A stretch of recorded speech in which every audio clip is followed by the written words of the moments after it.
government, whether that is slavery, whether it's the economy, all those things are pretty well defined. There is a north and a south, and they are obviously different for these geographic reasons more than anything else. We're now going to transition into the coming of the American Revolution. And this is the first lecture on that topic. So while we're still in the colonial period for the next 20 years or so, it's a very different 20 years. There's this growing tension and a changing relationship with Great Britain itself, which results in the American Revolution. So in this next third of the semester, we completed the colonial part of the first third. Now we're going to talk about what's called the American Revolution, Early Republic. We'll talk about the cause of the revolution itself, and then the governments that are created after the American Revolution. So probably getting to around the year 1800 is probably what we'll cover over the next third, and that'll leave then the last 60 years for us to cover on the final exam. The first things first here, I've mentioned this before, just to let you know that the England and Britain, that these terms existed because Britain is a term that becomes the main term in the early 1700s, which does certainly include the colonial period. So why is that? Well, England is the main country of Great Britain. Great Britain is an island, right here. It is England in the southern part, Wales in the western part, and then Scotland in the northern part. And together they make up the island known as Great Britain. So those governments officially joined forces in 1707, which is why you get the name change.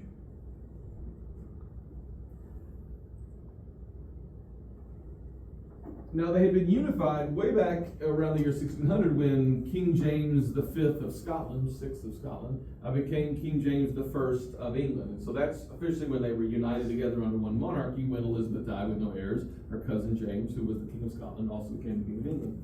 But in 1707, the Scottish Parliament was disbanded, and they were just joined together with the English Parliament, making the Parliament of Great Britain. Wales and England had already been united for centuries by this point. So you may be aware that the current Prime Minister of Great Britain has called for an election on July the 4th.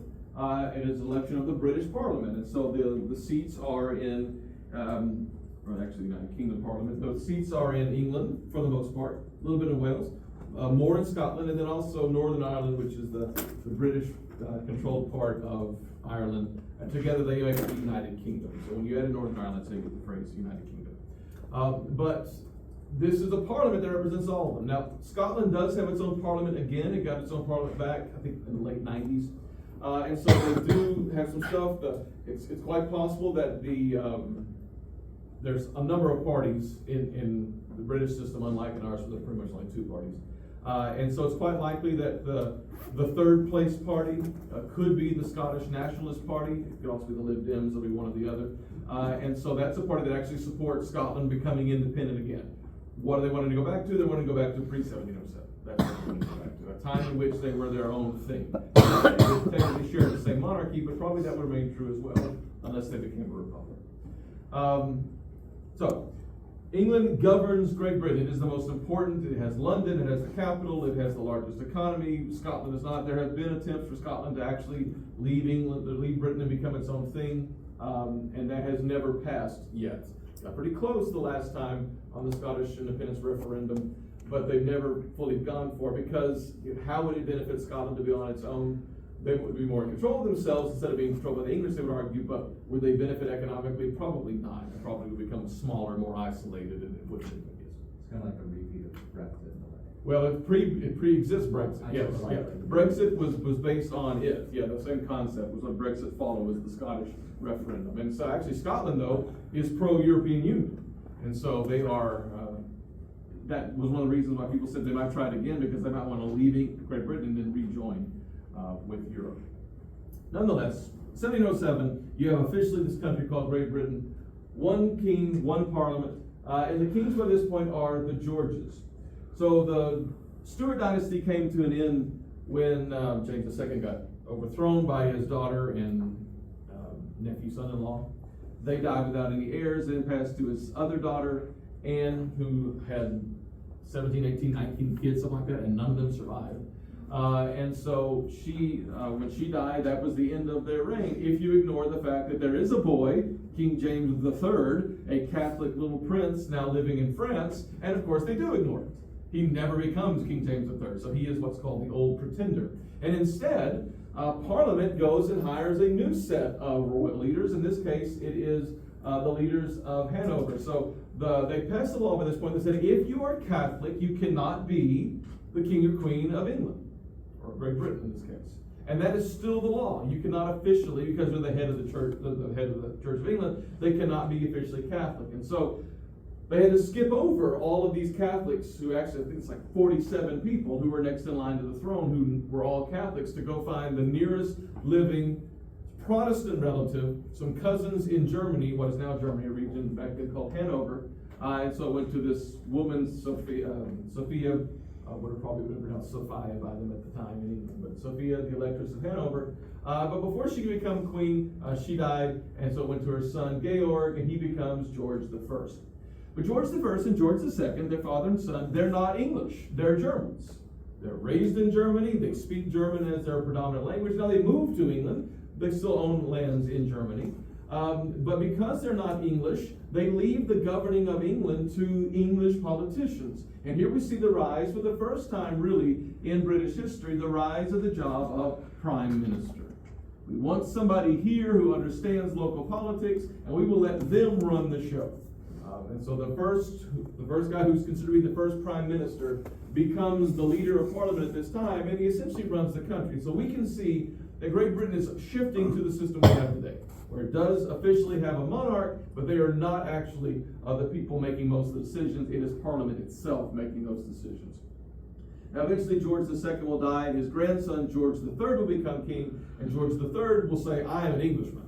I'm born in England, I speak English, I'm an Englishman. He will be more involved in British politics, still not really in charge, but more involved, and famously, he's the guy who's in charge during the Revolution, and so that's why he's going to get attacked more than anybody else. But these first two Georges very much leave the running of the British Empire to Parliament.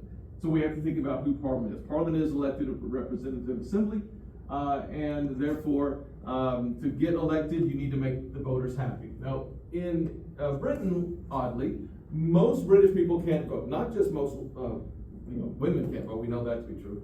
Most white men can't vote in Britain either. They're very strict on their rules. When we get around to the United States is much more open in the electoral process from the beginning than England was for almost another century. So the people who have money and power are the people who really run Great Britain, and that's who you got to keep happy. So then we have to think about, okay, if that's who's running Great Britain, the people with money and power, how do they feel about the colonies? Of course, this is American history, so we need to focus on the American side. So what do you think the rich, powerful people in Britain want with the colonies? Their money. They want money. So if it is good for business to regulate the colonies, they'll be in favor of that. If it's bad for business to regulate the colonies, they're not going to support that. So if the British government, by collecting taxes and cutting trade because of its restrictions, hurts business in London, then these merchants are probably going to say, don't do it. And that's why you have this phrase called salutary neglect. That although on paper, Britain has the ability to govern the colonies however they want, enforce those navigation acts if you want to, it is not something that is encouraged by the economic system.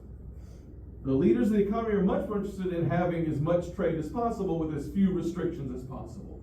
And so, salutary, okay, we're aware of it, we know what's going on, but it's neglect. We are intentionally leaving our hands off. Now, this term doesn't exist yet. It'll be the term that the British come along when we get around to the Revolution to say, here's what we were doing for a while.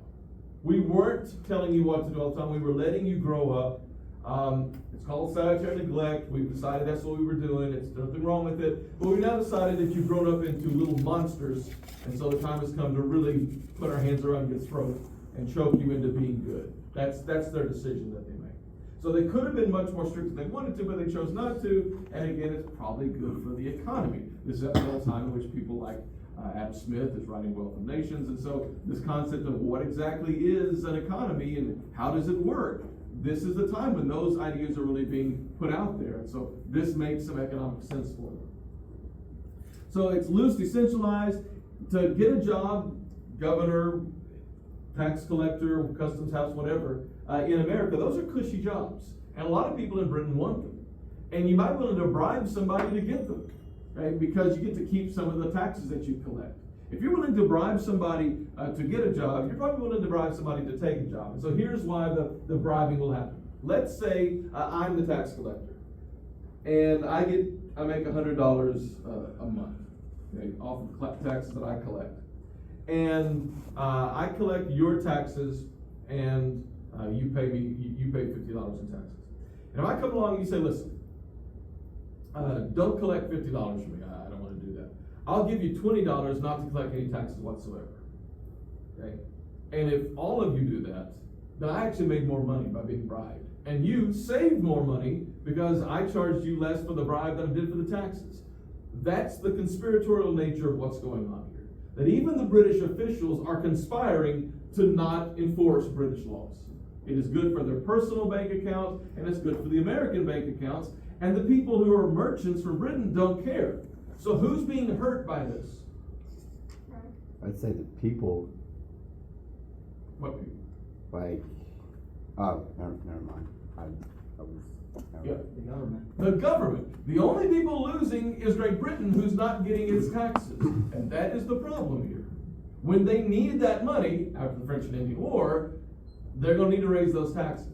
So everybody wins by ignoring the law except for the people in charge of the law itself. And as long as it doesn't matter to them, then it's okay. But once they start needing that money, things are going to have to change. And that's what we're going to talk about today. The colonies all had their own individual legislatures. They're called different things: the House of Burgesses, the Massachusetts General Court, then we get Assembly becomes the term for Massachusetts and New York and others.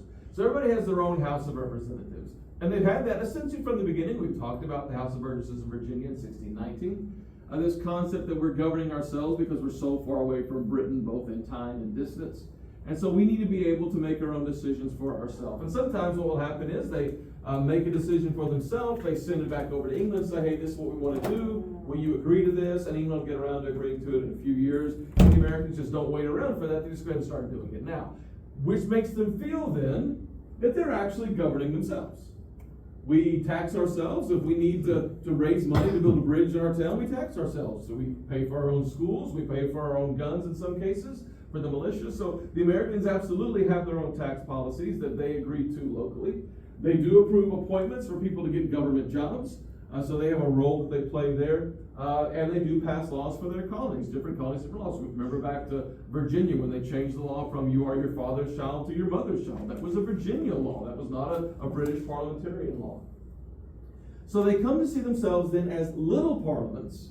They take care of their local affairs like a little parliament, whereas Great Britain takes care of big things within the empire, and that's what Parliament does. Okay. An important concept for you, especially as Americans, is to stop seeing the British as the bad guy in the story. It doesn't really help in history to make it good versus evil, because most things are not good versus evil. They are shades of gray. So what you need to understand is that these are two different opinions about what government is. Neither one of them is necessarily good or bad, right or wrong. They're just disagreements. That's what politics is. Now, in our world today, especially in the United States, we've come to think it's good versus evil, and it's either my way or they're wrong, whatever. And again, that is not helpful. That is not a good place to be. And the other party is not evil, whatever that is. Okay? And if we just all think everybody disagrees is evil, then we're all just evil. So that's not a helpful way of thinking about it for us to get things done, and it's certainly not the way they would have seen it back in the day either. But who is right about this? Is Great Britain in charge? Do they run the show, or do the Americans run the show?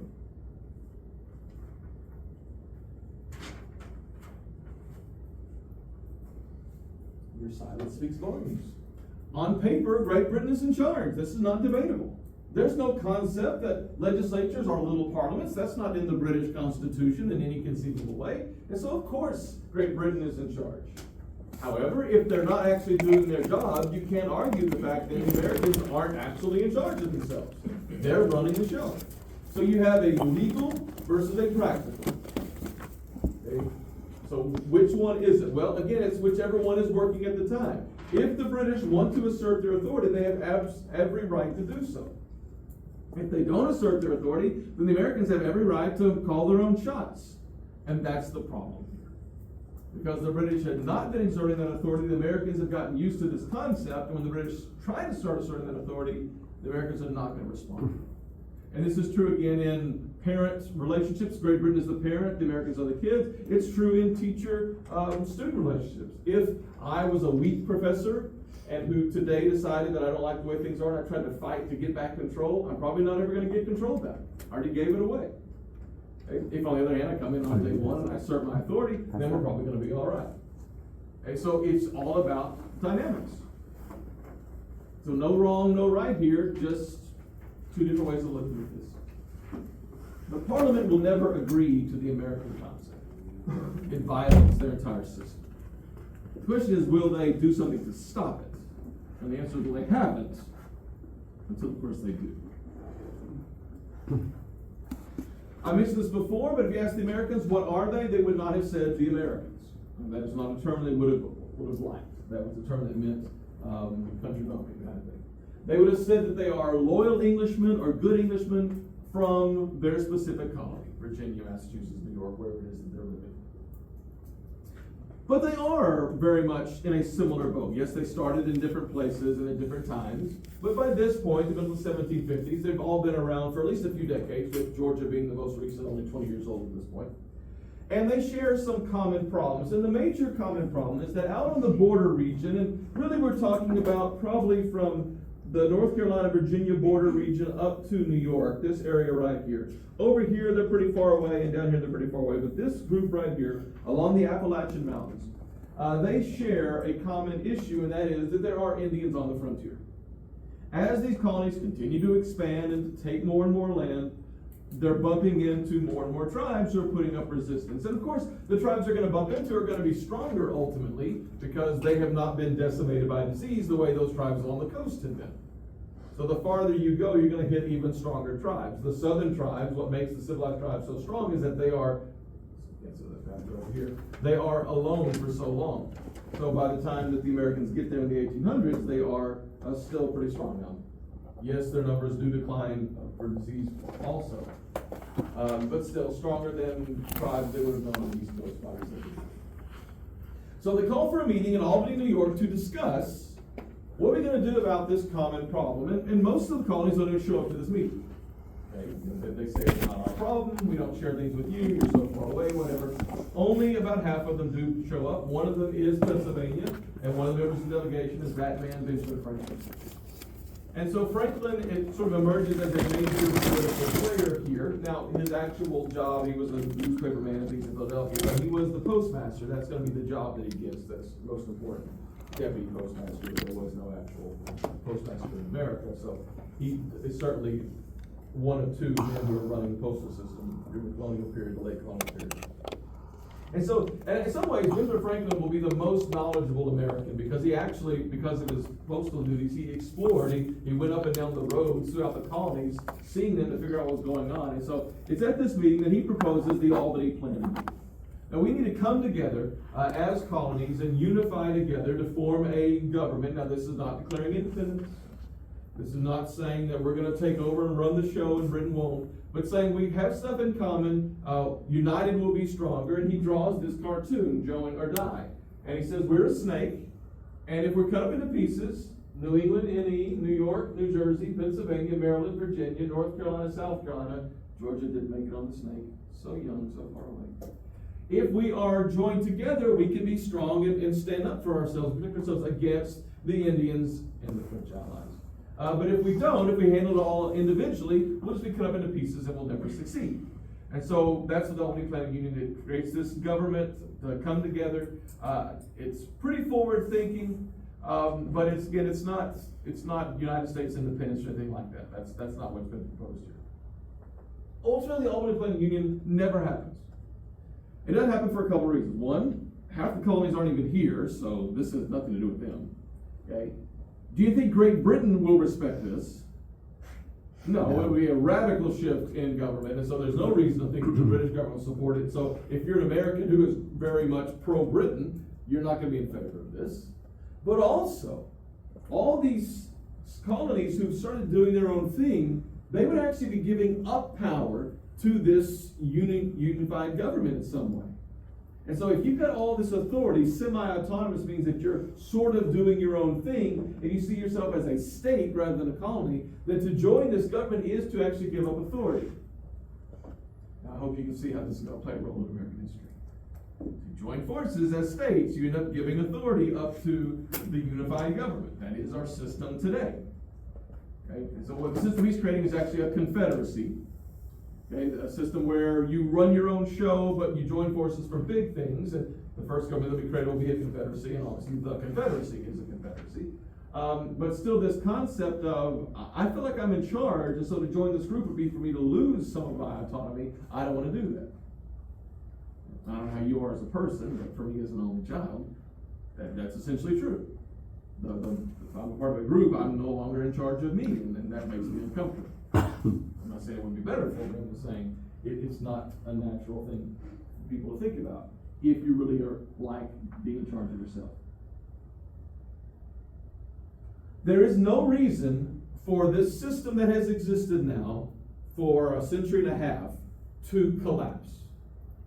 There's nothing wrong with it. It's been working for 150 years where the colonies do their own thing and yet they're under British authority.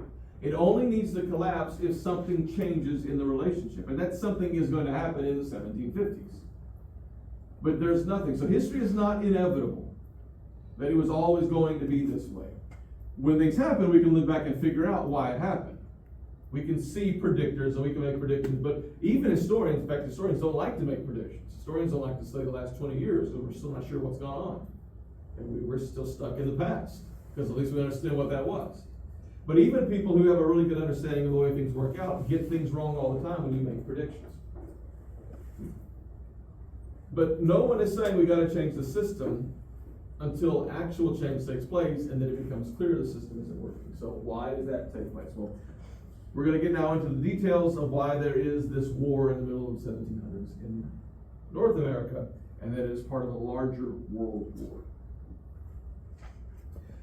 So by this point, England has had colonies in America since the 1600s, and the French have had colonies in America since the 1600s, and the Spanish have had colonies in the Americas since the 1500s. The Dutch are here, so you've got all these different colonies out there, and they've been growing. The English colonies are getting farther out there, but over on this side, right through here, this is the French area, New France, on the northern side of the St. Lawrence River and what is now Canada. They pretty much control the Great Lakes, and then the Mississippi River going down to New Orleans. All of that is French territory.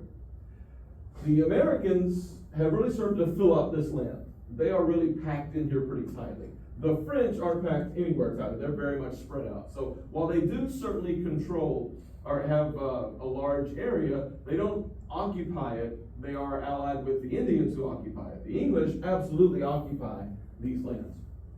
But it's this area right here where we get the most compressed groups. The French population is strongest right through here, whether it's Quebec and Montreal into the Great Lakes, and the Americans from Boston down to Virginia. This is where they're most tightly compacted. So they are both growing this way and squeezing the tribes in between. And those tribes are part of the Iroquois Confederation.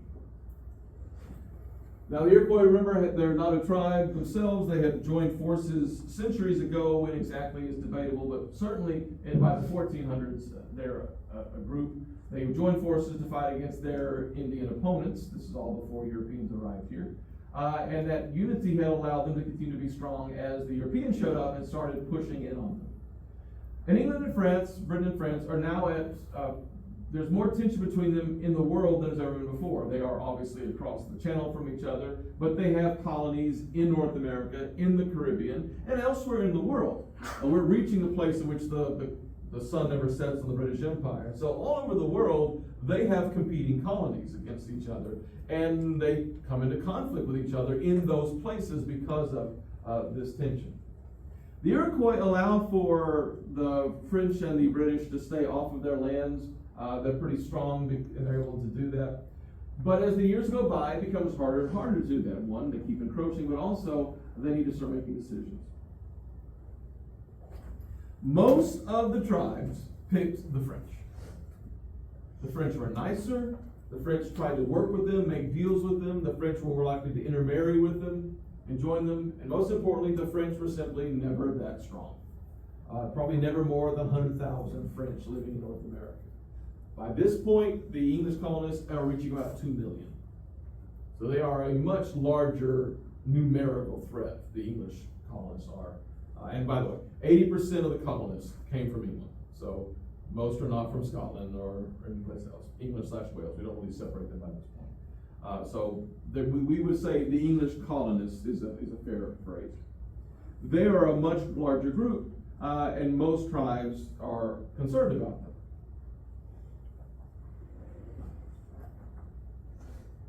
But the Iroquois are different, because their hated enemy, the reason they exist as a tribe, or as a confederacy, is because their hated enemy are the best friends of the French. And the enemy of my enemy is my friend, and the friend of my enemy is my enemy. And so they got a real problem here. They're not anti-French, but they're very aware that the French are in business with the tribes that the Iroquois exist to fight against. So they're never going to be able to fully join with the Iroquois. So you can see some of the tribes, the Mohawk, the Seneca, the Cayuga, the Onondaga, the Ottawa, those are the 5. Then you can add the Tuscarora who come up from North Carolina, and that becomes the 6. For about a century, they managed to keep both sides at a distance, play them off the other. Again, they're not pro-English, they're not pro-French, they're not anti either one, they're pro-Iroquois. And they need to do what they can to protect themselves.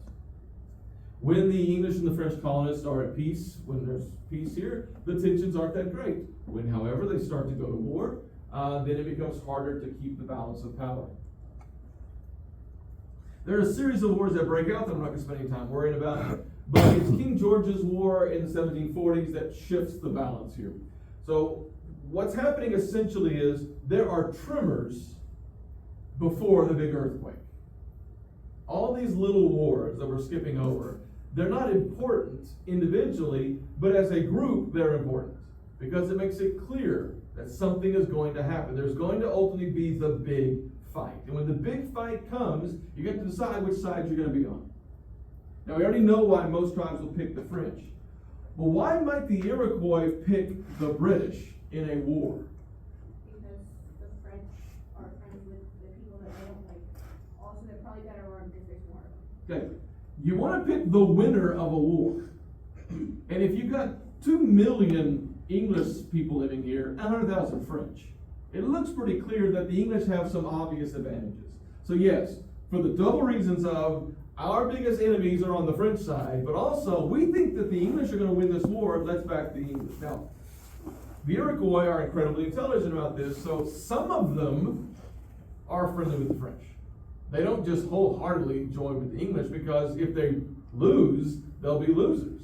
So they hedge their bets. So different groups, because again, they're individual tribes working together for a common goal. Different tribes, even different bands in tribes, might play with the other side just to protect themselves in case they're wrong about this. But for the most part, they support the British in the war to come, hoping that that will help them then be able to defeat their long-standing Indian enemies. It all comes to a head, though, with King George's War, when the Iroquois decide that in order to strengthen the relationship with Great Britain, they offer them what we would call favored nation status. They take a diplomatic step to reach out and say, okay, we're going to give you some extra benefits to really lock us in here, and that extra benefit is we're going to start letting you come on our lands and trade. When the French find out that the Americans, that the English are coming on to their lands, the French are concerned this is the beginning of an attempt to attack them.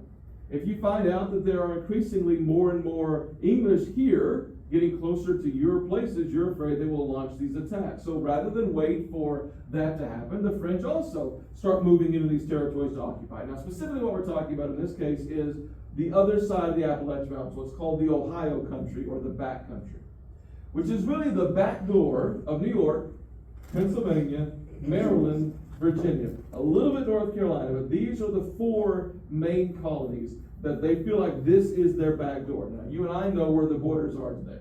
We know where New York ends and Pennsylvania ends and all these sort of things. They don't know that. So out here in this region, it feels like you could come into any one of these colonies. Now, specifically, we're talking about this place on the map right there. where the Monongahela and the Allegheny River come together and form the Ohio River, which flows west into the Mississippi, not east into the Atlantic. So whoever controls that particular spot on the map will be the dominant force in this area on the map. And the French get there first. The French start building a fort there called Fort Duquesne.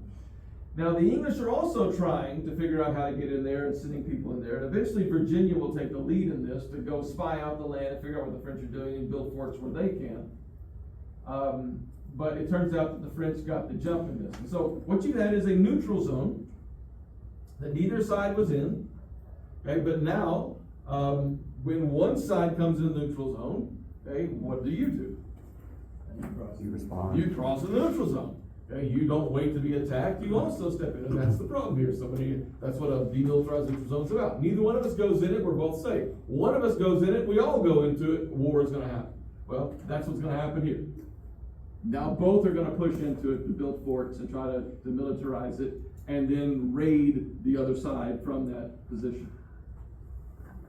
The governor of Virginia sent men out into the Ohio country to figure out what's going on, build forts, build roads, try to take control. Again, figure out what's going on at Fort Duquesne. What they find out is that Fort Duquesne is huge, it's massive, there's no way of taking it. A small band of Virginians can't take it. The Virginians are aided by their Indian allies.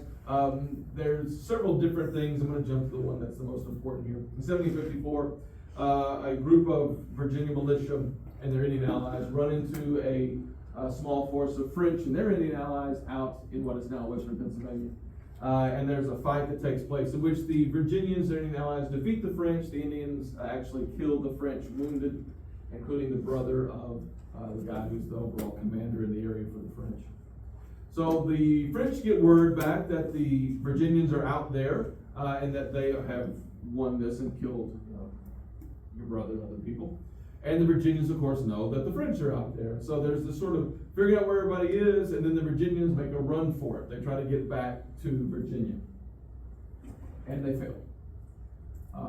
Weakened, wounded, running low on supplies, they were forced to build a fort they call Fort Necessity, because that's what it is. It's a necessity to build this, which is nothing more than a circle of logs sticking up in the air and a small square dirt parapet that's about knee-high around it. Unfortunately, they built it in a valley, and so you could actually shoot into the fort from the hills surrounding it. It also rained as they were building it, so there's mud everywhere, and then it didn't rain again, so they have no drinking water.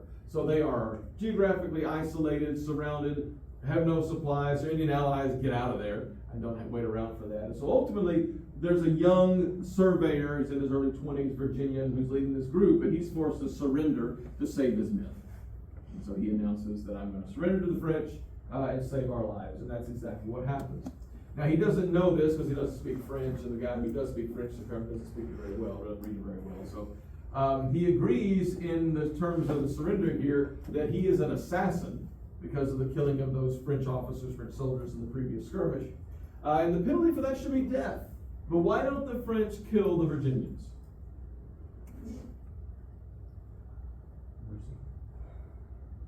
I do not think so. What's the message that the French are going to send by letting the Virginians go back to Virginia? We're not savages. What? We're not savages. Okay. We won. Yeah. We destroyed you. You came out here, we wiped you out, you were forced to surrender just to survive. We're not savages, we have mercy, but don't come back out here. So when the Virginians go back and say, we got whooped out there, it's supposed to break the spirit. Well, it actually does break the spirit of Maryland. Maryland's response to this, their governor says, what did you do? Who told you to go out there to these lands? So of these groups, New York, Pennsylvania, Maryland, and Virginia, all of this is their border region. They're not supported, they're not happy about this, so that breaks the unity there. In Virginia, however, it doesn't really go so badly because up until this point in American history, I have not mentioned an American military hero since John Smith.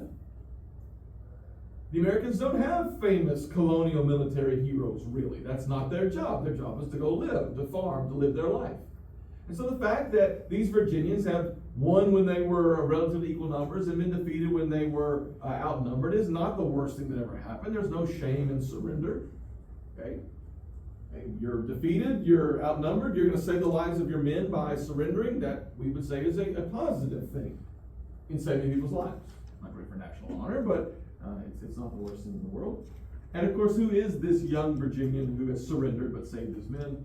It's George Washington. This is the emergence of George Washington as a famous person. The famous thing he did was surrender. So the father of your country was a quitter, which means then that surrendering is not a sign of dishonor. We would much rather you do that. Now, as much as people love the Alamo, it's a complete waste of life. It didn't do any good. Everybody died. No positives were gained from that. It's heroic, we would celebrate it, but not allowing you to do that. Imagine George Washington said, I'll just fight to the death. Is there even a United States now? Because he wouldn't be here. He's in his early 20s. He is a surveyor. He's in the militia. He would love to be part of the British actual army. He never is offered that. The British never let him come in as much as he begs for it. You can see there is the recreation of his fort. Again, it's about knee-high, that dirt there. There's that circle that you get into, but it's no bigger than this room. And so he really had no chance of surviving this. He's way outnumbered and surrendered and surrounded. And he now becomes famous. Now, he'd already sort of done some famous things, and he wrote a book about his adventures, and he talked about how much he enjoys the sound of bullets whizzing past his head. And people read it. In fact, the King of England read it and was like, that guy, I don't know about that guy. So he was sort of famous and a hero, and yet he seems a little bit kind of wild. But this is the beginning of his career, and his career is mainly a career of losing. George Washington loses way more than he ever wins. He almost never wins the French and Indian War. And even in the American Revolution, he loses quite a bit of the time. Now, he's not usually in charge of major operations in the French and Indian War. This is a pretty small thing. And the rest of the time, he's serving as an officer on somebody else's staff. But he does see a number of defeats. We now recognize that these were the first battles in the French and Indian War. I don't know that at the time, but we do.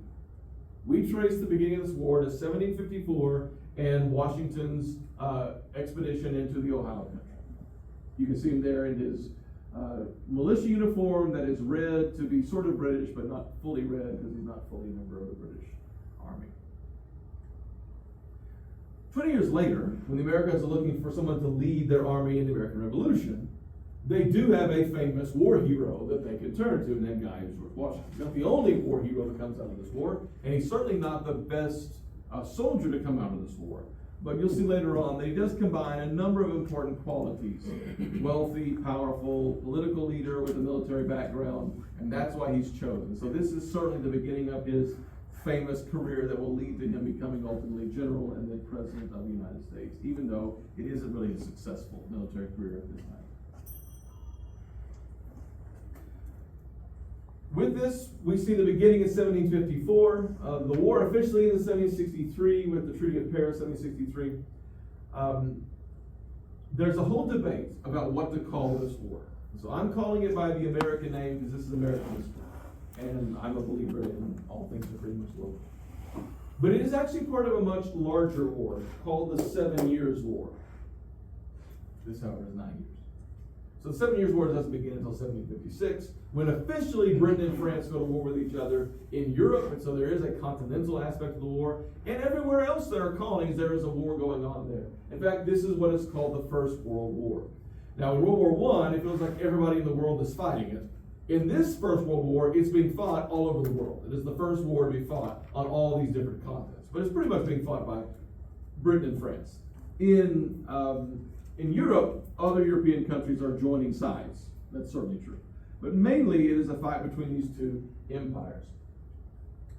The American front of this, the American theater, if you want to think about it as part of a larger war, is called the French and Indian War. Why is it called that? And that's who the Americans are fighting against. Nobody else calls this the French and Indian War. The Indians don't call it the Us and French War. The French don't call it the Us and Indian War. This is a purely American phrase. The British don't call it the French and Indian War. So whether you think of it as its own thing or simply a campaign in a larger war, it is happening in North America, and it has a huge impact in North America that is unique to North America. It would not necessarily be true elsewhere in the world. It is fought in the exact same territories we've been talking about. This border region right here, that's where the war is fought. That is the front of the war. It's fought in 3 distinct phases, much like Vietnam. Phase 1 is local people fighting each other. Phase 2 is more impact from outside forces, in this case Great Britain. And phase 3 is the British taking over and fighting the war. Vietnam, the Vietnamese fight each other, then the Americans help the South Vietnamese, that's phase 2. Then the Americans actually go and fight in Vietnam, that's phase 3. And in that case, it doesn't work out. In this case, it doesn't work out because it is always hard to invade, especially when you're crossing an ocean to get here. It is incredibly difficult to logistically get this done, even more so in the middle of the 1700s. In phase 1, the Americans versus the Indians. The Indians, by far, are the dominant group. They are better at this, they're better soldiers than the Americans are. The French who aid them are able to get them the supplies they need to be successful. And they don't always win, certainly, but for the most part, they're able to do this. There's a lot of raiding going on between both groups, a lot of villages being destroyed. But the Americans are not particularly prepared for this or able to do it very well, which leads us to phase 2. Phase 2 is the official declaration of war between Britain and France and the creation of the 7 Years' War. With the official declaration of war, the British can now take control of what we call command and control operations. The Americans are still going to do the fighting, but maybe there are going to be more British officers coming to America to lead them. Maybe my job is I'm a general, but I'm supposed to organize an army out of you people. That happens not very well. And then eventually we're going to start showing up with more and more men to do this, and the Navy's going to get involved and all these things. So again, the Americans are not in this alone. You cannot ignore the fact there's a larger war going on here. And yet, out on the frontier, it really is the Americans and the Indians still fighting each other with aid from the British and the French. As the British come and arrive, they start to plan strategy. They start to really take over how we do this. And they need the Americans to fight, but the American response is we're good. We've been fighting for 2 years unsuccessfully. I'm glad you showed up. I'm kind of done with this. It was fun for a while, but it's over. And we see a pattern repeated over and over again in American history. That is, war is pretty popular when it's first declared in American history. But after 2 years of that war, if there's no end in sight, if it's not obvious that they're winning, Americans start to lose interest very, very quick. Even the famous war, World War II, there are people who are agitating for for peace negotiations. Okay? In the short wars, they're always the most popular. The Persian Gulf War, which lasted 100 hours, that's by far the most popular war, where approval rates were 90+% because it was almost over in no time. But the longer a war goes, the more people lose interest. And of course, you lived through that in the case of Iraq and Afghanistan. After 20 years, people are going, why are we there? Back in 2020, both candidates, Donald Trump and Joe Biden, said, I'm going to end the war in Afghanistan. Donald Trump said, I'm going to end it in April. Joe Biden said, I'm going to end it in September. Okay? Donald Trump was already ending it when Joe Biden took over. They were agreed upon this. Which is why to criticize the Biden administration and not the Trump administration isn't really accurate, because both are going to do it. Now you can argue that maybe the Trump would have done it better. That's interesting. We'll never know because it didn't happen. But both of them were in agreement that we got to end this war because Americans are sick and tired of this war. In fact, that Trump was willing to end it allowed Biden to also want to end it. He'd always wanted to end it, but because the Republican also wanted that, it just meant he could push for it as well. And did the Americans throw a fit that it was coming to an end? No. The only part they criticized was how it ended. That it was ending, everybody was like, okay, let's do this. And there were some people like, no, this is wrong, George W. Bush. And most people were like, shut up. You were president a long time ago. It's your fault we're in this war. We want to get out. So again, how it ended, that's the part that people argue about. That it ended, that really was not heavily debated by anybody. Except for a few people who were very much committed to the cause, typically Bush administration people. The Civil War. Abraham Lincoln thought he would lose re-election in 1864 because people were ready for the war to come to an end. If George Bush had run for re-election in 2005, when the war in Iraq was over 2 years old, he would have lost. But he ran in 2004 when it wasn't quite 2 years old at that point, and he barely won. And polls indicated that was true, that a year later, Americans would be like, no, this is a bad idea, we don't want you to be president anymore. So again, we lose interest quickly if we cannot see why we're doing it. So when the British show up here, the Americans go, good, we're glad, it's time for us to leave. Which really annoys the British. You started this war. We're here to protect you, and you want to quit and have us carry the load? No thanks. So the British began to create what's called impressment. And impressment is where you force people to join your military. It's not a draft. It's a knock on your door and say, how old are the men who live here? And by the way, we're taking your horses, we're taking your food, we're sleeping in your bed tonight, because we're here to protect you, you owe us. We don't owe you money, you owe us money. You owe us support. Now the Americans, who have never had any real interactions with the British government, if this is your first interaction, they're kicking you out of your bed, eating your food, and carrying your men off to war, how are you going to feel about that? This is the beginning of the Americans really getting mad at their own government. You left us alone our entire lives, and the first time you come to visit, you behave this way, maybe you're the problem. So that's where the revolution begins, with this significant change in the nature of the relationship. The British get so sick and tired of the Americans complaining, they actually tell the Americans, fine, just shut up and get out of our way. We won't ask you to join anymore. We'll just take over and we'll run this ourselves. We'll pay you back because you're complaining all the time about it. Americans actually do riot against British policy during the war. That happens in a number of colonies, most famously in New York in 1757. And so the British are like, just get out of our way, shut up you crybabies, and we will actually take over and we'll win this war without you. And Americans are like, good, that's what we wanted, thank you. Which leads us to page 3. The British actually fight this war. Their Navy lands, their Army lands, and they begin the invasion of Canada to officially end the war. Now, the war in North America comes to an end in 1760. The war in Europe doesn't come to an end until 1763. So the American campaign is 1754 to 1760. The full-blown war is 1756 to 1763. In September 1760, the French formally surrender in Canada, ending the conflict here. A few years later, when the war officially comes to the end with the Treaty of Paris, 1763, and by the way, you do need to know the date because there'll be a Treaty of Paris 1783 that ends the American Revolution. There's a Treaty of Paris that ends World War I. There's a Treaty of Paris with Vietnam. So everybody likes to go sign their treaties in Paris. This is the first of those. In this treaty, it is official, the British won. The French have lost this war. Now they did get to keep some lands elsewhere.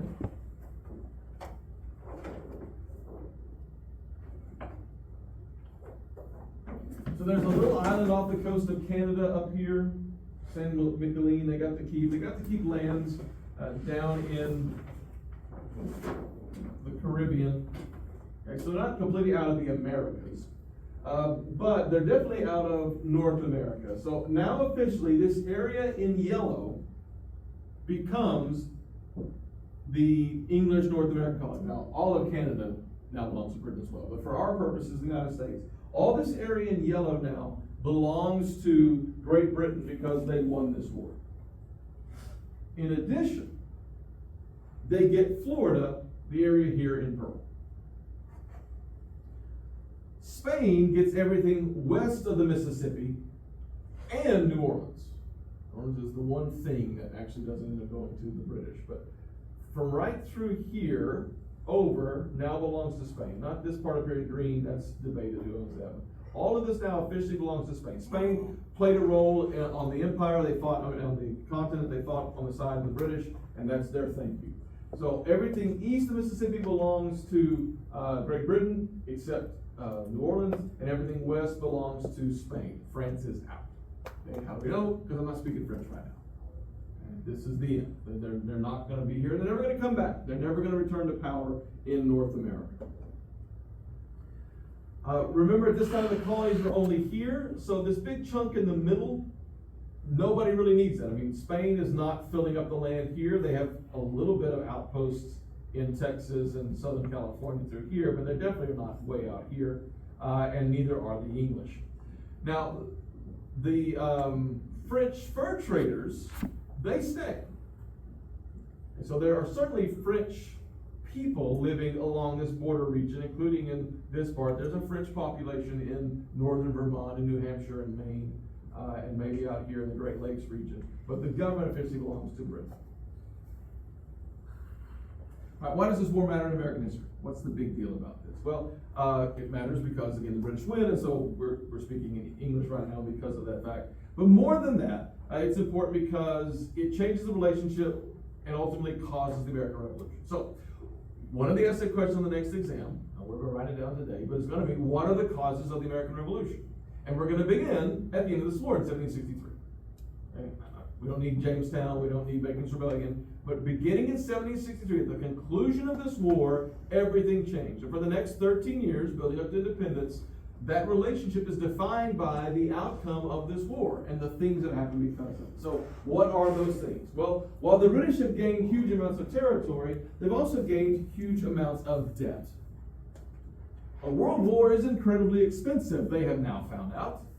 And they are in so much debt that the majority of the money they make in their economy goes to pay off the interest on their loans, not the principal. So if you borrowed $1 million and every month you owe $1,000, okay, they're trying to take their economy just to pay off all the people they owe $1,000 to this month. Doesn't even touch the original $1 million. That is a huge problem for Britain. They are completely in trouble because of this enormous debt. And they had to carry the load in the colonies as well. The Americans did not do a good job. In fact, when the Americans stopped supporting the war, they started trading with the French. Because the French were willing to pay more money. So the Americans start a war against the French, then complain about the war, and then say to the British, you can fight when they show up and say, by the way, you don't pay so much, the French will trade with them instead. So the British come away from this going, what is wrong with you people? You're terrible. You start a war, then you quit. You have no loyalty to us. You trade with the enemy because they pay you more money. We were here to help you win, and you use that against us somehow. You are out of control big babies. And the time has come to slap you around and teach you how to behave. And that becomes ultimately the great significance here. That as they recognize that the system that's been in place since the foundation of the colonies has led them to this point, and it is a bad place to be. So we're changing it now. But let's say, since you're all about this age, or you've reached this age, imagine you're 18 years old and your parents have never given you any rules. They let you do whatever you want to. But now that you're a senior in a high school, they realize you're out of control. And so starting this year, you have a curfew at 7 o'clock, you have no phone privileges, you can't drive yourself anywhere. What are you, 17, 18-year-old kid, going to do? Are you going to say, thanks for the structure? No, you're going to rebel. You're going to rebel. You're going to say, this is not the deal that we had. And usually, in these scenarios, while the kid is certainly a monster, it is the parents' fault. Now, I can say that because I'm an educator, and we always blame the parents. But in my experience, it's actually true. Okay? So I've had literally these things happen where I get along fine with a kid, and then the parent calls to complain about their kid and how they treat them at home. This happened to me when I was an 8th grade teacher. A mom once called me and say, what are you going to do to have my kid respect me when they get home? And my response was, nothing. Your kid is fine in my class every single day. Whatever's been going on between you and that kid for 13 years is much more important than the 50 minutes I get for them 180 days. So we're good. You're not. That's about you. That's a you problem. Okay? Is it the kid's problem? Some. If the kid can be good with me and not good with them, yes, but the authorities are the ones who set this in motion, and so for the British, it is their fault, and that's what they argue. It was our fault, salutary neglect. We neglected you, you've turned into monsters, our bad, we're going to change that now. It was fine for us to do that, you could have been good, turns out you're a bunch of spoiled babies, we didn't think that was going to happen, and now the time has come to change what we're doing. So after the war, they're going to start to increase their control over the colonies. Why does this matter for the Americans? Well, the Americans have learned some things in this war as well.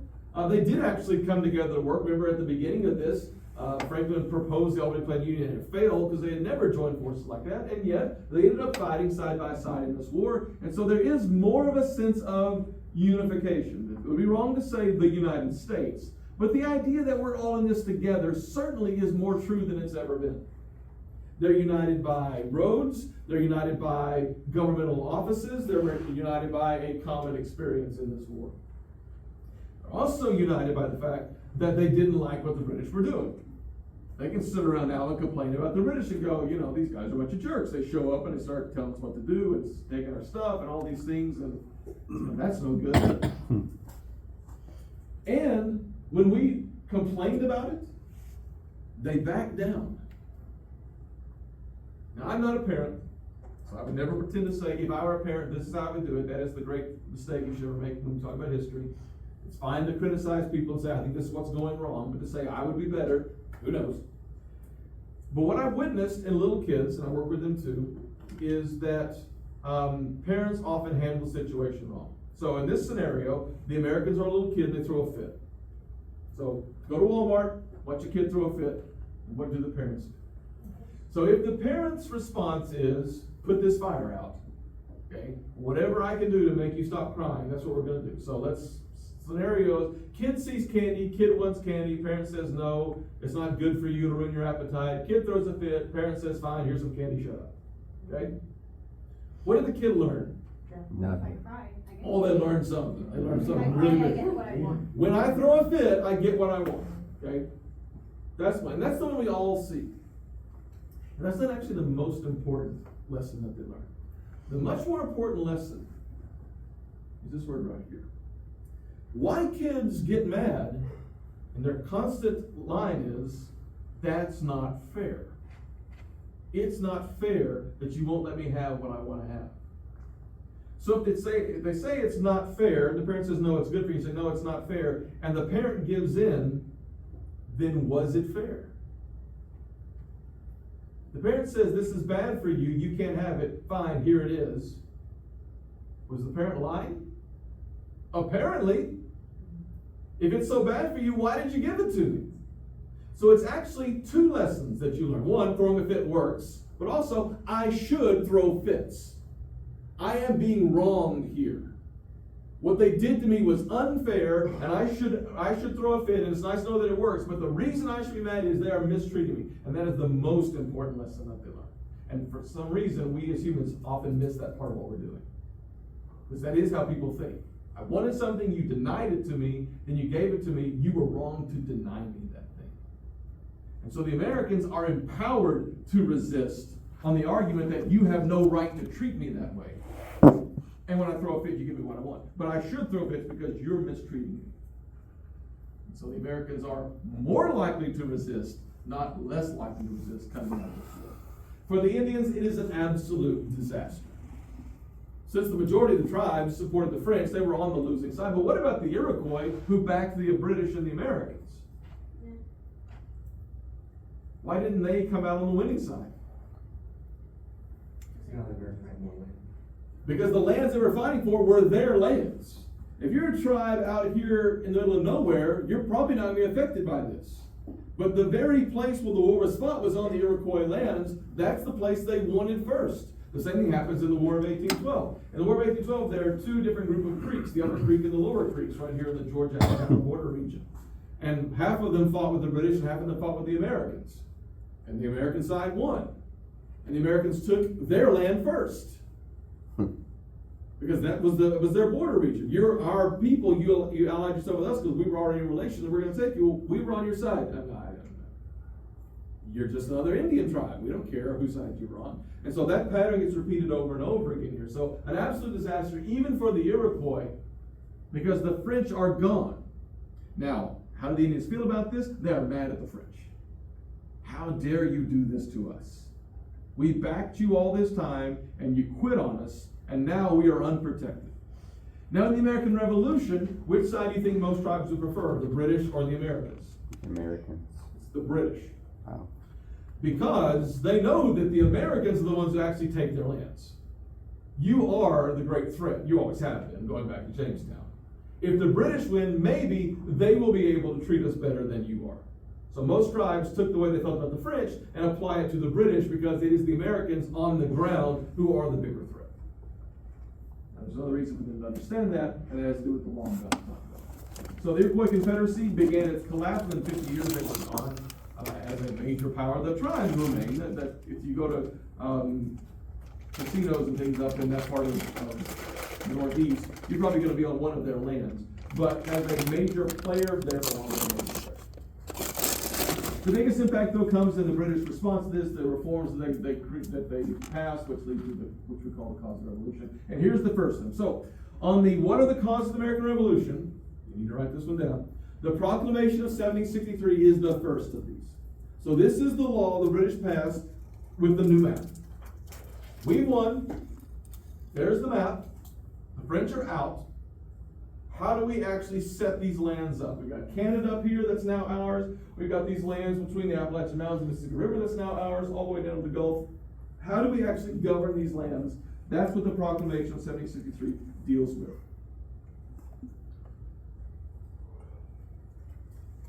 Well, we got some problems immediately. The colonies claim to own those lands. In fact, Virginia claims to own everything to the Pacific Ocean, which is outrageous, but they also claim to own most of these things. But there are competing claims, so that says Virginia and Massachusetts, Virginia and Connecticut. So who actually does own it? Can Virginia have it all? What if you have competing claims on that? We need to do something about that. And so what the British government does is it draws a line along the top of the Appalachian Mountains, this red dotted line here that says that's going to be the border.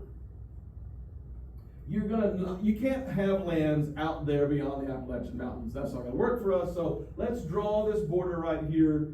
Everything to the east in orange, that's who you are. Everything to the yellow to the west, that's something new, something different. So you're Great Britain. Who do you want to settle and populate that land? Brits. What? Brits. All right. What is the negative fear of having colonists, British colonists from the colonies settled it? I mean, they've already been out of control. They could just go further. Okay, Spanish so territory. go back to my story about the kid throwing a fit. I want that piece of candy. Okay, here's the candy. Please stop crying. And also, I bought you a new car. Doesn't make any sense. You really don't reward them with that. So giving to the American British colonists won't really work. What about new people from Britain? What's the potential negative of that? Too loyal to the British Or side. we don't like the Americans. The Americans don't like them, so there might just be more fights. Okay? If you put more colonists, new colonists, farther away, are you any more confident that they're going to turn out the way you want? No. You have even less control over them. So there's no reason to think that a new group of British colonists will be better than the ones who did this 100 years ago. They'll probably end up being the exact same thing. So that doesn't work. Is there anybody else that could have the land that would be better for the British? Spanish. Well, the Spanish don't need it or want it. They're not there yet. They're on the other side. So there's no real reason for them to take that. Tribes. The French are out, the tribes. What the British say is, the best economic policy, the one that made the most money while spending the least amount of money, was the way the French did it. Where the French had a very small population that had a really strong relationship with the Indians, and they made a lot of money without having to spend a lot of money. And we don't have a lot of money because we're in horrible debt for this war. So that would be the best business model for us. To lower our costs and try to raise our profits by leaving it to the Indians. And that's what they decide on this map. The Proclamation of 1763 makes it illegal for Americans to cross the Appalachian Mountains onto the Indian territory that is all the land between the Appalachian Mountains and the Mississippi River. Don't even come out here, bad Americans. We want the Indians to have it, and we'll trade with them, and that'll be the best system for us. And the Americans go, wait just a minute. We just fought a war against the Indians, a war that we won, and you're giving the land to the Indians? And British response is, yes, that's what we're doing. That's how bad you are. The only Europeans allowed to go onto the land, you had to have a license to trade with the Indians from the British government. And which people were the best at trading with the Indians? French. The French. The Americans go, wait just a minute. We fought a French and Indian war that we won. Well, you won, but we won. And you're giving the land to the Indians, you're giving the right to trade to the French. And the British say, yes, that's what we're doing. That's how we feel about you right now. This doesn't immediately cause the revolution. We got 13 years. But this is the starting point to go, for the Americans to go, what's happening here? Why are you passing laws that are restricting us? We're you. Why are we being denied our rights? And you're giving them to our enemies who don't deserve them. So this is the first of the causes of the American Revolution. And every year, something else is going to happen for the Americans to go, see, you're doing it again. You're doing something else. Now again, they're not sprinting to independence. If you ask them, are you going to declare independence in 13 years? They said, of course not. But 13 years later, they're going to go, we got no choice. This is the only thing that we can do. Even then, many Americans don't agree with it. But we can see this is all going to build up. And so that's the Proclamation of 1763. That is the first of these laws. So I have a few minutes left. I don't think I posted this, so we won't go very far into this, but I just want to set the stage and just sort of repeat what I just got through saying. So again, if you'd asked them, what are you? They would have said, we're good Englishmen. They would not have said we are Americans on the verge of independence.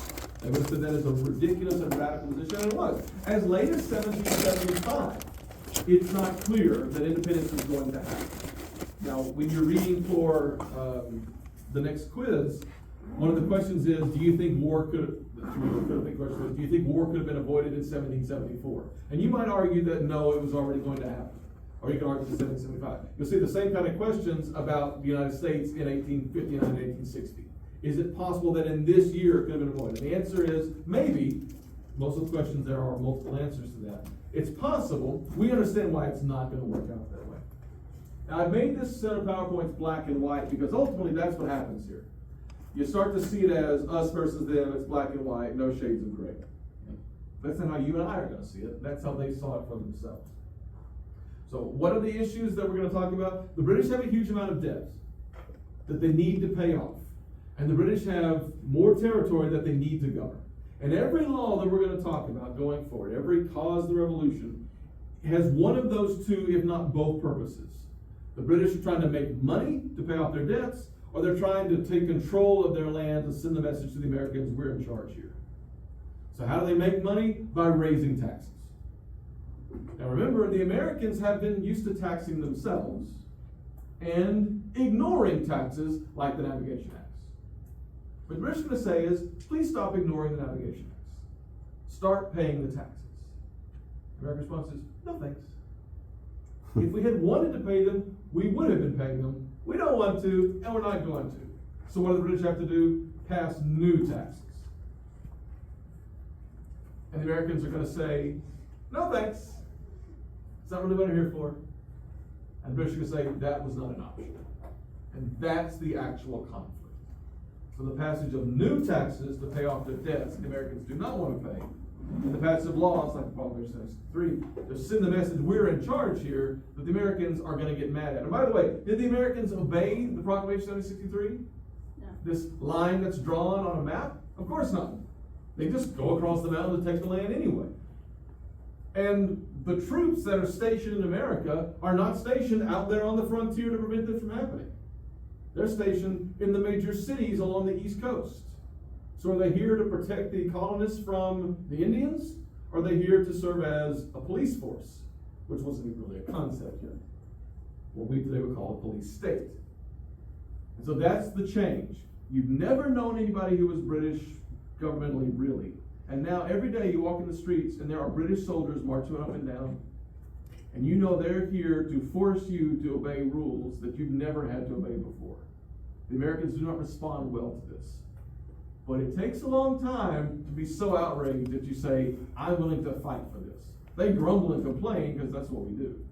But are you willing to do something crazy and radical? It's going to take a while to get there. But eventually they're going to say, we have no choice. Again, are the British evil? No, they're saying, obey the rules.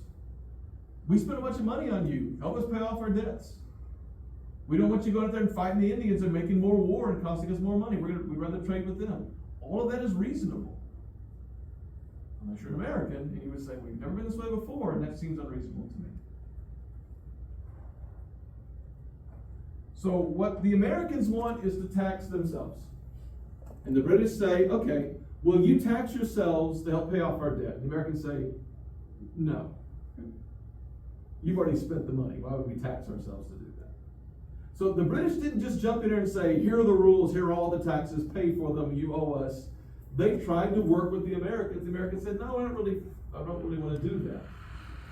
So Parliament comes to see that, okay, we can't really tax anymore. And another weird thing, and I'll end on this note. The Americans have never paid much in taxes. And as it turns out, we'll never pay much in taxes. They don't really like to pay these taxes anyway. But they're not overtaxed. That is often the way we tell this story, that the Americans were overtaxed. That is factually incorrect. Americans pay about 1 penny for every dollar that British people pay in taxes. They're in no way overtaxed. They're not being bankrupted by taxation. That's not their issue. The issue is, these are taxes we've never had before. We don't like them no matter how much they are. In Britain, though, you can't actually tax them anymore. The people who pay taxes in Britain are, in fact, overtaxed. So you can't tax your own people anymore. So you have to tax these new people. And that's what they're going to fight about. That is, again, don't make it this good versus evil. That's not really accurate. We'll pick up this next time. And then on Thursday, we'll have our quiz.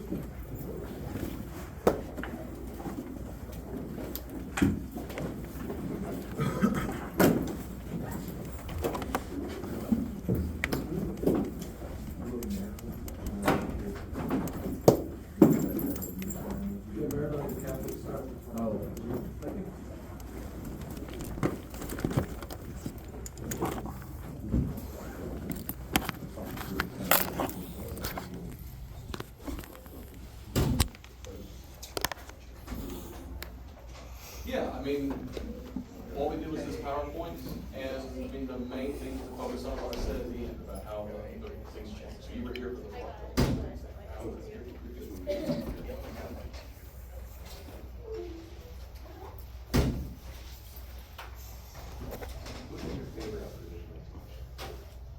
At this point, the Civil War is my favorite one to teach. And I think it's because I do all the talking. There's so much material for me to cover. I know exactly what I'm doing and what I need to get done, and then I've done a job. The other ones where I give y'all more say, it's a little bit like, if y'all done the readings, it's a good experience. If you haven't, if I wasted your time, wasted my time. If there's just a few students who've done the readings and they're being overworked, nobody else is. Anyway, there's a little bit of mystery in that I don't find all that comforting. But the Civil War, I know exactly what I'm doing because I'm trying to cover so much information very specifically. So it's more satisfying in that way. I also never got to study the Civil War in college. Every history class I had, although I should have covered it, didn't make it like this class. Yeah, not really make it. So it wasn't until I went to grad school that I actually got to take some Civil War class. I never had it in high school or in 8th grade for the same reasons. So of all the things, it was the one that I was the last introduced to. Now, as the world has gone on with this American Revolution, I think it's become a more important class for me to teach because people talk all the time about, you know, our country, what it stands for, and they don't know what they're talking about. So I feel like it's a more important thing for me to explain all these things, probably more helpful than the Civil War is. But again, it's hard for me to assess how that was. So Civil War is the only one I understand. Yeah, and I was interested, that's probably the one I'll be able to kind of schedule right after the science as well. That capstone's going to be in next spring. I probably won't have time then, but I think the following spring we'll be able to. So, yeah. Well, it'll be very detailed, battle by battle, all those sort of things. That was the most new information. When I created all that stuff, that was the most new information for me. So probably why I like those. Do you talk to me? When do you leave your office, Professor? Depends on the day. I'm here from 11 to noon every day after class. Okay. Is there a time that you need to meet with me? Probably just sometime this afternoon. I just want to try and get maybe some clarity on what I'm supposed to study. Okay. What time this afternoon? So my art class ends at 12:15. Maybe 1. Okay. I'll be here. All right, sir.